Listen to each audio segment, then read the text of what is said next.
Now let's discuss our next topic, which is type of class loader. Types of class loader. We are having total three types of class loader. If you look into further here, you will find mm, the name of all three class loaders here. One is known as Bootstrap class loader, and then the child of Bootstrap class loader is known as extension class loader, and then we have further child of extension class loader, which is application class loader.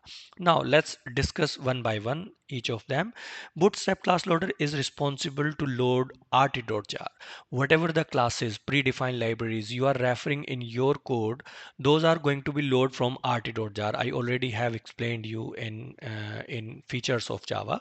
There I explained you how rt.jar is going to be used in your project. So this bootstrap class loader is going to be load that rt.jar, so that the classes, predefined classes which you are referring in your code are going to be used. Then the next class loader is extension class loader. Extension class loader is responsible to load the jar files that are placed inside ext directory. Ext is a folder that is there in Java installation directory.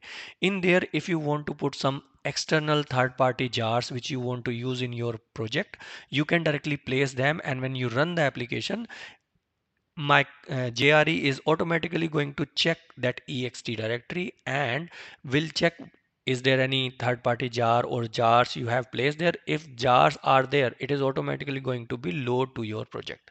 So this extension class loader is responsible to load those extension libraries that you want to use in your project. In general, we do not use it, because if we are using some IDE, Eclipse or STFs or whatever, there you can directly add some third party jars and then build them into your project. Okay, but in case of when you are already deployed the application on some server side, on production server, and there you need to add some external library on the fly, then you can have this option as well. You can simply add any jar to ext directory, and then that will be available to your project.